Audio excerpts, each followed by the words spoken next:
Okay, let's scoot ahead. My Orlando Pride hosting Angel City in their home opener. What'd you see in this one?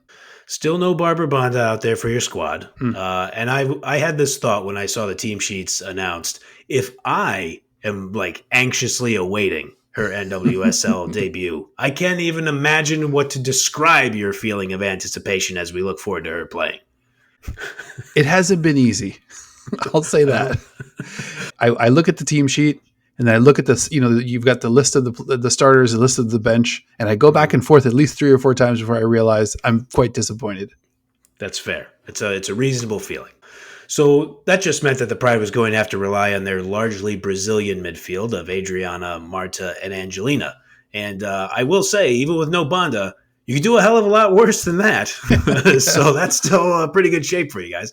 The match also marked the return of Messiah Bright coming back to Orlando. She celebrated the occasion by nearly scoring in the 11th minute off a set piece, but her lunging effort was just over the crossbar.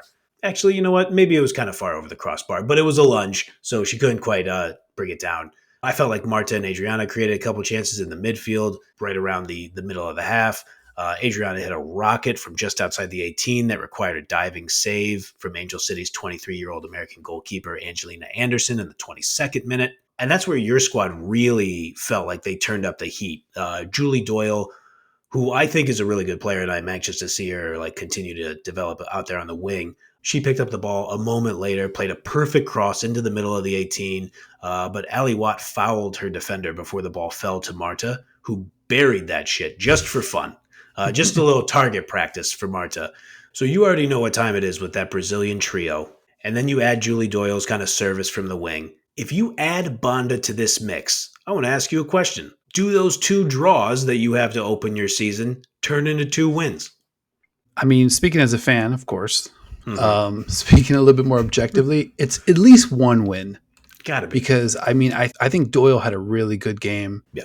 Adriana, always dangerous. Marta, I mean, she looked like, I don't know, a decade younger, maybe more. I mean, she was everywhere, even defensively. I think Lori Lindsay even called it out. She's like, great to see Marta tracking all the way back, but maybe you don't want to see, we don't see that all game. Yeah. Marta was just all over the place. You kind of felt like something special was coming from her just because she wanted it so badly. But I do agree with you. I think there's good skill on this Orlando side, and they play a really physical, tough brand of football. Mm-hmm. I think there's just going to be spots where she's just gone. And, there's going to be a 50-50 or a 60-40 or a 40-60 ball that we're not supposed to win, that we win. And all of a sudden, the ball's in the back of the net because Banda is 5 yards past her defender. So I think it's more like that to depend on Adriana and Marta to essentially go 30, 35, sometimes 40 yards, 1-on-2, 1-on-3 is a tall task. It's a lot to ask. But looking at the stats here, they did manage 14 shots, 8 on target. Angel City, 11 shots, only 3 on target. Mm-hmm. So while possession was 50-50, but while it felt like Angel City was maybe the better, maybe not the better team, but maybe the more talented, the cleaner team, Orlando, just through toughness and kind of sheer will, was able to create a lot of opportunities. All of a sudden, you got Barbra Banda on the end of these opportunities, and you got to imagine it's at least another goal or 2 each game. Hell yeah, totally agree. I'm glad you point out those numbers too, because I love when a team has they kind of outpace the shots on target compared to their opponent, because you're not just throwing up BS. In the first half, like you said, possession was pretty equal. Even the number of shots and corners were pretty equal in that first half as well. But in the 52nd minute, coming out of halftime, Maggie Doherty Howard, she forces Angelina into a hasty challenge inside the 18, and Scottish winger Claire Emsley, she sends the keeper the wrong way, and that put Angel City up 1-0. But again, it's kind of similar to the rain match where I was like, okay, yeah, down 1-0. You felt like Orlando could manage that, no problem.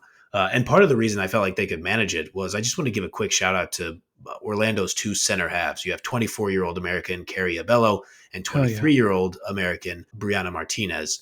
They both played the full 90. I felt like they were helping out your goalkeeper, Anna Morehouse, with some timely clearances, kind of getting in the way, kind of mucking things up down there. You mentioned the physical style of football. I felt like that was really working for your squad, for sure. But all that defensive work was really just building us to one of the moments of the weekend. In the dying embers of the match, Angelina plays in a corner kick to a completely unmarked, and allow me to just repeat that, completely unmarked Marta, who takes a one hop and basically punches the ball with her left foot to drill it past the keeper and pull Orlando level. It's an unbelievable moment for the legend, but I'm not saying it's unbelievable because she did it. It's very believable that Marta is capable of that. We already know what time it is. It is unbelievable that she is standing in the box on a corner kick, fucking completely alone. Nobody near her. I would just think, and you know, we don't get on this and trash players individually. I don't know who the assignment was or who was supposed to do that, but somebody should probably look around and be like, oh, hey, one of the greatest players who's ever lived is standing right there, and she's kind of been kicking our ass all game, so perhaps somebody should stand close to her on this corner kick. 100%. I mean, even with all that said, though, a ton left to do to just kind of pluck that one out of the air, the volley, sneak it in, you know, inside the post there on, I don't know, like a Lyoto Machida, Anderson Silva style switch kick in like midair. It was just like unbelievable finish. Great. And so deserved after the game she had.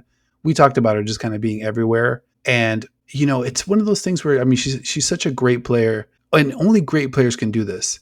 They can manufacture moments that are totally obvious and believable and totally unbelievable, like at the same time. You're just like, of course she could do that. Of course she's going to do that. And then you're just like, how the fuck? You know? Yeah. What a moment. It really does speak to the spirit of this Orlando Pride team. Mm-hmm. And I also want to kind of shout out Seb Hines too, because the talk before the match was like Messiah Bright returned to Orlando. Our guy, the announcer, the play-by-play, Mike Watts, finally got his name, who's just on one occasionally. You know, he can hit 11 with the best of them.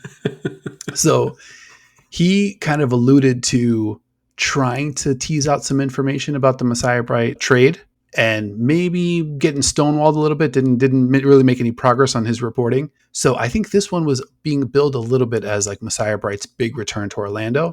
What was that going to mean? So I think keeping her off the score sheet, frustrating her a bit. She did have a couple chances, but nothing super clean. I think Orlando kind of needed that as a team, you know, so she comes out in the 60th, and just to know that they kept her from being the difference maker in this one, I think really elevated them. And then what'd you see in the last half an hour? Now all of a sudden it's a lot of Adriana. It's a lot of Marta, couple corners late, a lot more pressure than I think we were used to seeing. And ultimately they get the equalizer, and Orlando's got to be feeling pretty good going into the third game here, undefeated. Maybe left some points on the table, but the fact that they've come back from 2-0 last week, 1-0 this week, a lot to hang your hat on. For sure. Coming back last week, down 2-0 on the road, and then kind of escaping with this one here, that feels great. And you still got Banda coming. So, you know what? You can live with that. Absolutely. We're living, man. We are definitely living. Coming up, we're going to scoot around the NWSL and talk a little bit about your Seattle Reign traveling to Chicago to take on the Red Stars, San Diego Wave trying to slow down that KC current, and then we'll cross the pond and talk a little Barcelona Real Madrid, plus your WSL squad, the Sky Blues of Manchester City, thrashing Manchester United. We will make some nice, well-timed runs into the news. And later this week, we're going to recap all 4 of this week's UEFA Women's Champions League quarterfinal second leg matchups, including the aforementioned Barcelona taking on our beloved SK Braun. So like if you liked, and subscribe if you enjoyed talking women's football with your guys.